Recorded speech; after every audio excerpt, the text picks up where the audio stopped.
Welcome to the Shoot to Ill podcast. My name is Martin Depict. I'm a photographer, videographer, and graphic designer based in Los Angeles. First, I got to say thank you to the few of you that have reached out and DM'd me after last week's podcast.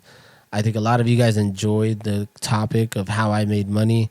It was definitely the best performing video that I posted on YouTube and, best performing podcast that I posted on any of the platforms. So thank you guys for listening and watching. And I guess I should mention that if you're listening to this on Spotify or Apple Podcasts, please leave us a review. And if you're watching this on YouTube, leave me a comment, like, and subscribe. It'll just help this channel and this video, be shared to other like-minded people. So in today's episode, I want to talk about just a few tips on how to, transition into making money doing photography or videography. I think a lot of the times, nowadays people think that it's harder, but in reality, it's pretty easy to make money doing something like this. You just have to sort of like be persistent and definitely, try different avenues, reach out to different people. It's a lot. You'll get a lot of no's before you get some yeses. So I will definitely want to talk about that and share some of my tips towards the end of the video. I think before we get into that, I want to give some updates on some Shoot to Ill stuff, and then also talk about gear that I am renting and using for those Shoot to Ill projects, because I've kind of went down a rabbit hole for like a light modifier, and so I wanted to sort of like walk through all that stuff. So first, the Shoot to Ill project, the first one, the shoot with the Bourbon, Lost Republic. Lost Republic have not gotten back to me yet. So I went ahead and emailed them multiple times. I called their phone number multiple times. I even DM'd the owner, didn't get any responses. So I'm throwing a Hail Mary and I'm reaching out to their marketing person on LinkedIn. And so hopefully I get a message back there. If I don't, totally fine. I'm not necessarily stressing it. It would have been great for them to use some of the images for their social media or PR purposes, but I think the goal of the project was for me to get a good portfolio piece out of this, and so we accomplished that, and I'm really happy with what we got. So I don't want to stress whether or not they use it too much because that wasn't necessarily the overall goal. It would have been great for a relationship to be built from this, but no, nothing. At least not yet. So we'll see how that goes from here.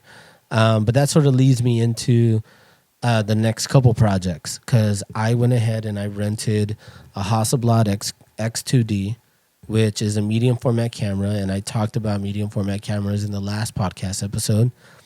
The reason why I'm renting it is because I want to see what the hype is about for myself, right? So I could have rented a Fuji GFX or the Phase 1, but I went with the Hasselblad just because of the pedigree with the brand and the history and the quality that I've heard so much about.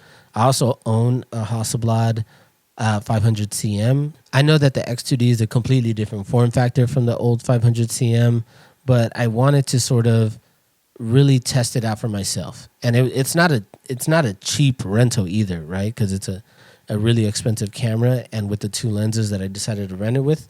So I'm renting the X2D with a 90 millimeter and a 38 millimeter, which is coming out to over $1,000 for a week. And since I'm having it for a week, I'm trying to cram the next 3 Shoot to Ill projects into the week that I have it. So it's definitely stressful. I'm trying to do the best that I can to plan for this, but I'm trying not to overwhelm myself here, but at the same time, I know that it's a big ask. So what I really want to do is I want to shoot February, March, and April the projects and get everything that I need for my Patreon. And once I have that sort of locked in and in the bank, then I can sort of get ahead of myself with all this content, because next month I have a 2-week shoot with a client, and since I'm going to be not able to work on Shoot to Ill stuff for those 2 weeks, I want to make sure that I have things sort of like already done for the Shoot to Ill stuff. I don't want to fall behind. I want to make sure that the podcast still goes up every Monday. I want to make sure that I stay on schedule for the projects. So it's exciting, but at the same time, really nerve-wracking. So the project for February, I'm doing a studio portrait and an environmental portrait. Then in March, I'm doing a glamour photo shoot. And then in April, I'm doing a car photo shoot. So those 3 shoots, I definitely want to see what the Hasselblad can do with the 100 megapixel sensor. They're definitely shoots that I need the resolution for. So I'm interested to see, to compare it with the R5, because I will be shooting everything with the R5 as well. So once I have some more hard results and I can, specifically say it's worth it or if it's not worth it, I'll let you guys know. But doing research for the March shoot, the glamour shoot specifically, I've been doing research on, how to get the best glamour and beauty photography. And things that I needed to get the best in that category. So I ended up going down this rabbit hole on different light modifiers. Obviously, I know what a beauty dish is. I've used a beauty dish. I own a beauty dish. I have soft boxes. I have, what's it called? Snoots and grids and all this stuff. Like, I've used a bunch of different modifiers, but I've never used a parabolic umbrella. And so parabolic umbrellas, I thought, when I saw the word umbrella listed, I was just like, oh, I have an umbrella. It's only, probably like $60. Like, I break an umbrella probably like every other shoot and I need to go buy another one. So I saw parabolic umbrella and I just thought like, oh, cool, it's a cheap modifier. Nope, it's not a cheap modifier. I was completely wrong. The modifier is the ones that Broncolor makes. They can go up to $4,000 for an umbrella with the mounting attachments. And what a parabolic umbrella is picture sort of like a cone shape softbox. It looks like a softbox, but it's a cone shape softbox. Then there's a rod that goes inside of the umbrella, and your strobe, your light, goes on the end of the rod that's inside the umbrella. So then you can adjust the rod, pull it or push it to adjust where the light is inside the umbrella. I hope I'm describing that correctly. So that sort of changes based on where the position is in your umbrella. It changes how the light reacts on your subject. And I've been blown away with some of the results that I've been able to see, and all these high-end photographers that rave about parabolic umbrellas. It's like, shit, like, do I need one? Is it something that I need to add to my arsenal? At the same time, it's way too fucking expensive. Like $4,000 for a light modifier is pretty insane. I think that $4,000 also includes the light itself, but still, I have been looking for cheaper alternatives. And so, I'm looking at hacks and different things, doing some research, and I found out that Godox released, their version of the parabolic umbrella, which are cheaper, but still not cheap. Like, you can, I think like the most expensive parabolic umbrella that they have is like $1,600, $1,700 for their biggest one, which is definitely cheaper than the Broncolor one, but it's still not, it's still expensive. So I found this adapter that lets you turn any sort of softbox into a parabolic umbrella. It gives you that sort of rod that lets you attach the light at the end, and then you just attach that rod to any softbox or parabolic softbox that you have. I found it and I bought it immediately because it's only $150 compared to the other things. It's way cheaper. And so I already have a parabolic softbox at my studio. I can sort of use it with that. And so I'm going to attempt to use it and see what I can get out of it, right? Like, it's going to be, if I can get even close to the results of what the actual Parabolic Umbrella can give me, then I'll be good. I'll be happy.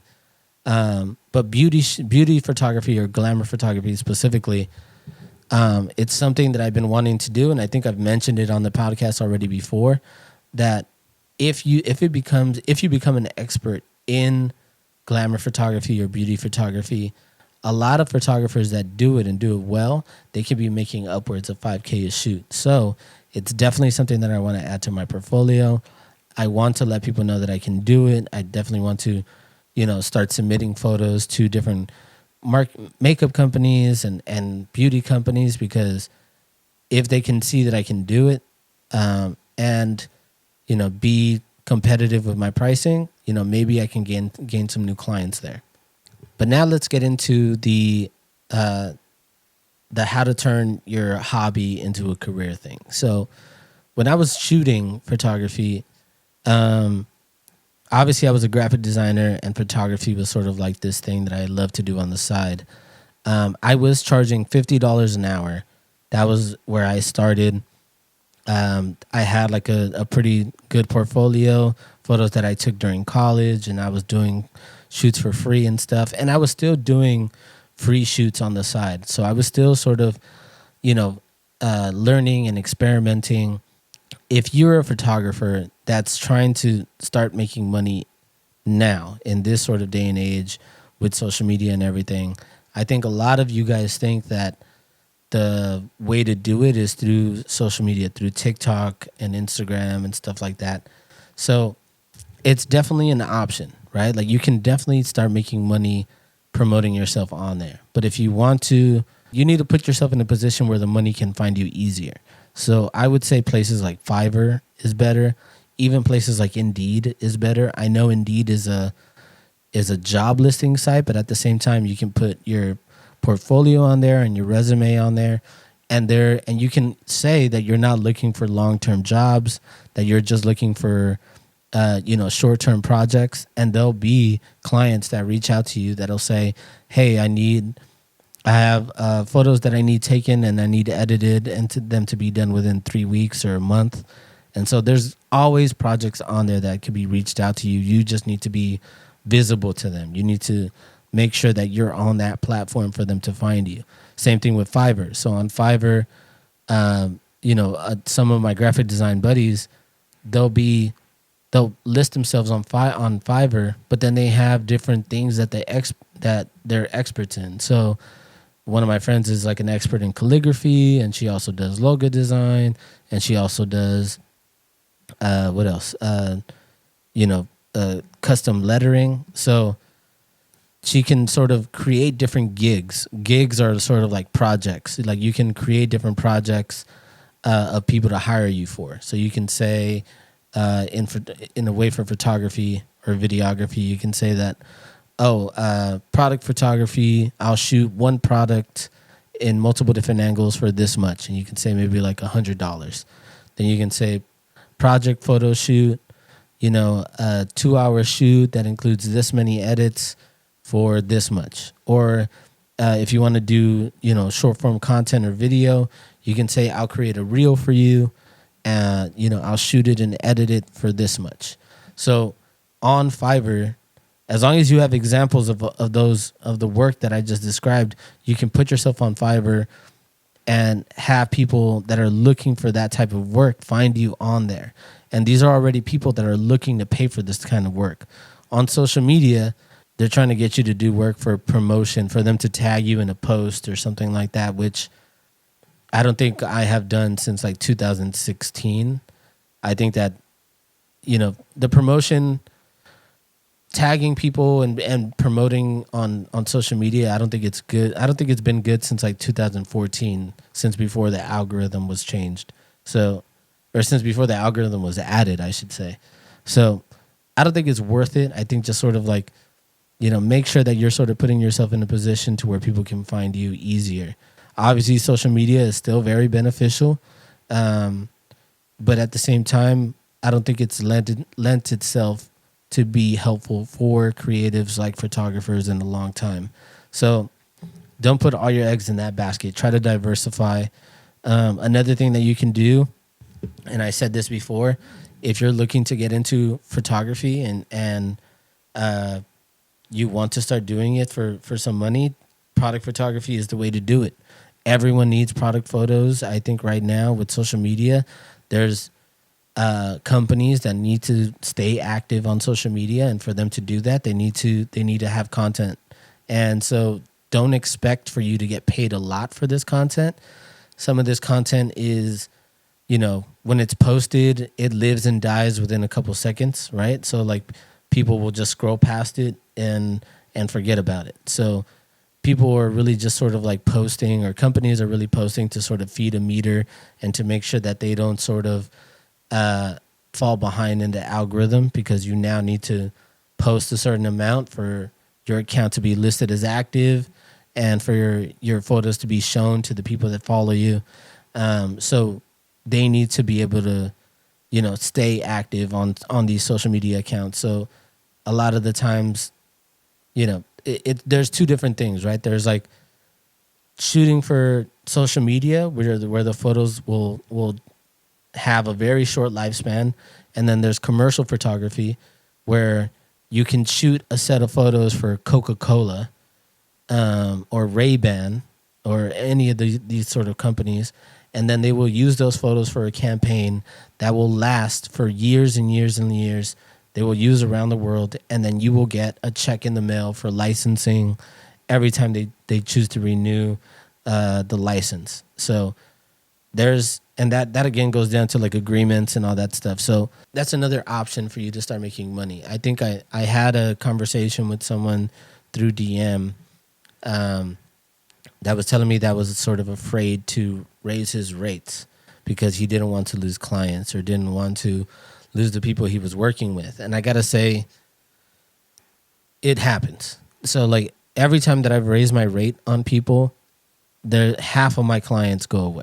So you can't sort of worry about that stuff, because you still have the clients that are deciding to stay, and then there's always more clients that always end up coming on. So don't worry about the clients that are no longer going to be there. Just make sure that you're keeping the ones that are still there happy, because those are the ones that are the important ones. Those are the ones that want to continue to support you as you continue to support them. So I've tried to raise my rate every year, and there's certain people that I don't raise the rates for. Those are usually my favorite clients. But then what ends up happening, and this has happened before, is that I don't raise the rate for someone for 3 years, and then what happens is that when I do have that conversation with them and let them know, like, hey, I haven't raised the rate in a long time for us, but things are changing, things are getting more expensive for me. I need to raise the rate now, and here's the new rate. And because you haven't raised the rate for them in a long time, there will for sure be, there could be some tension. People can get a little upset, and so it's probably best for you to raise it little by little over time than to just sort of slap a big increase on someone. So I would say just sort of get used to raising rates little by little as you sort of shoot and as you work with people. There's also things that you can add on to your shoots, right? So obviously working with agreements, an agreement, just having a simple agreement listed out, and that lists what your deliverables are, which means what are you delivering to them for you to get paid? What are they expecting from you? How long the shoot's going to be? How many outfits that you need to shoot? If it's outfits, how many products you need to shoot? If it's products, how many photos you need to deliver at the end of the day for them to, be as specific as possible. And so an agreement like that will help you sort of make sure that you're getting everything done and you have your ducks in a row. In the agreement, you should also have a deposit. So a deposit should be half of what the project is worth, and then you would get the other half once the project is complete. I would usually say like the deposit is not refundable if the cancellation happens within 24 hours of the shoot.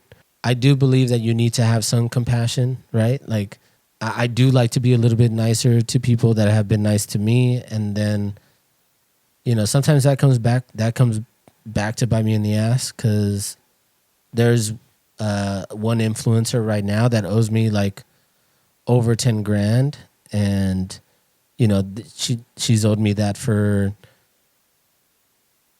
over a year and a half. And so I'm now in this position right now to where do I have to take them to court? And that's the thing. If you decide to sue someone over unpaid wages, then you become the photographer that sues his clients. So I don't think I'm going to go that route.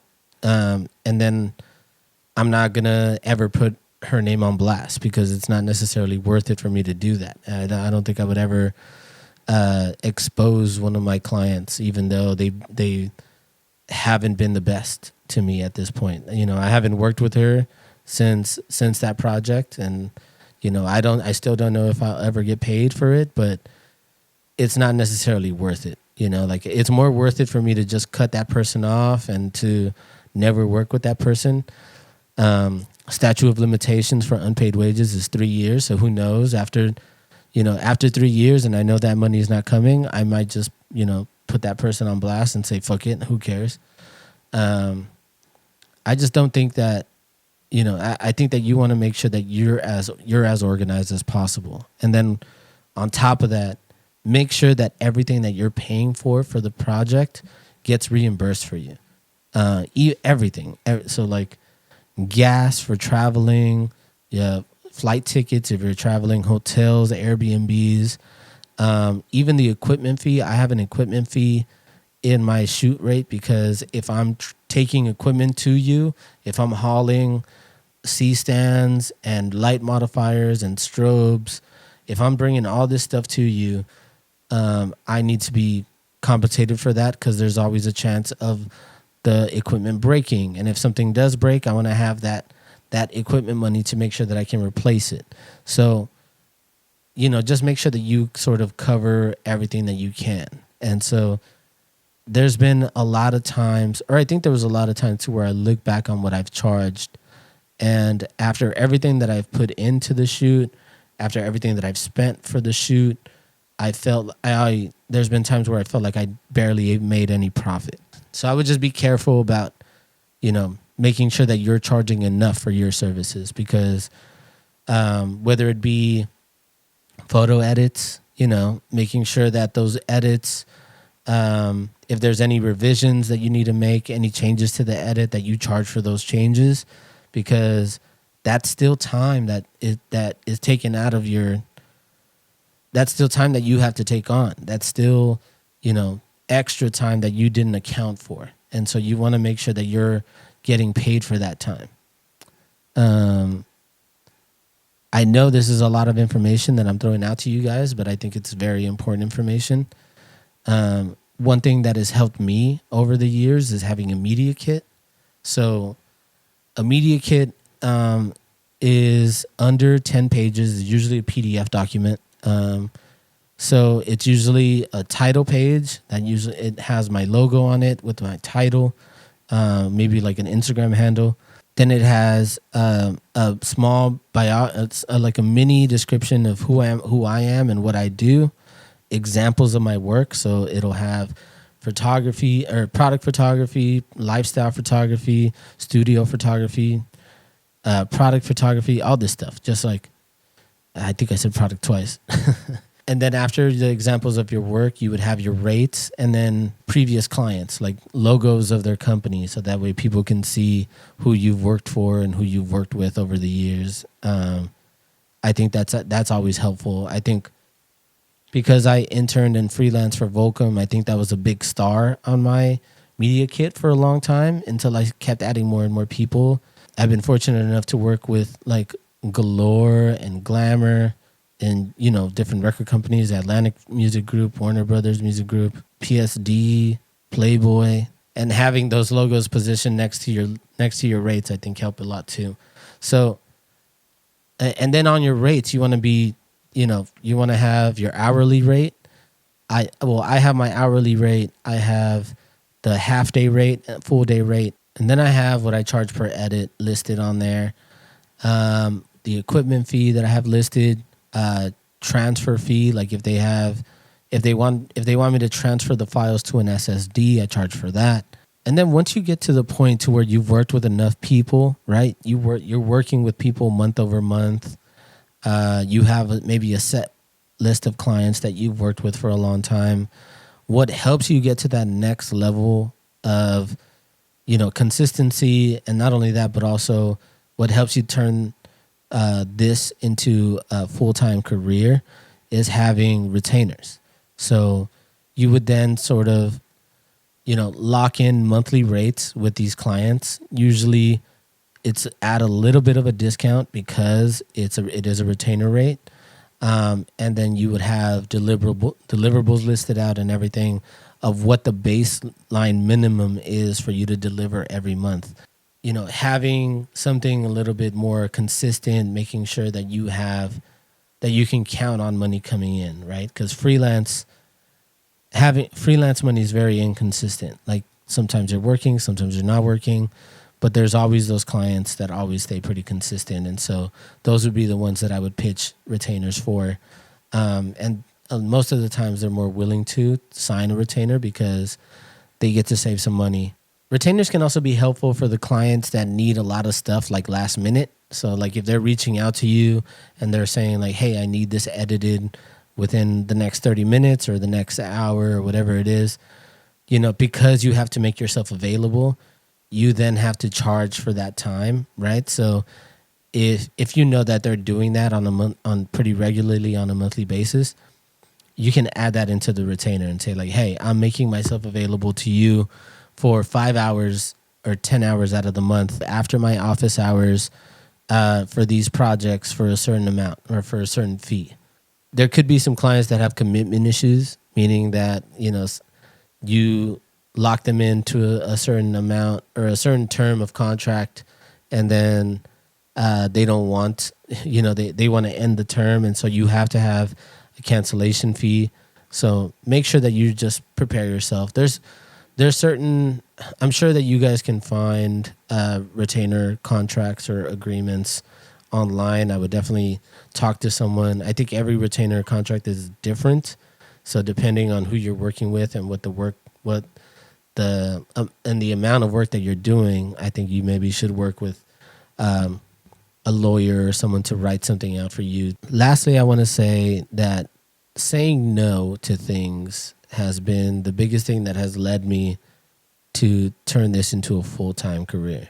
Because I've been in situations where I have taken on more than I can chew. I have said yes to projects that I knew was going to be stressful or that I knew I wasn't getting paid enough for.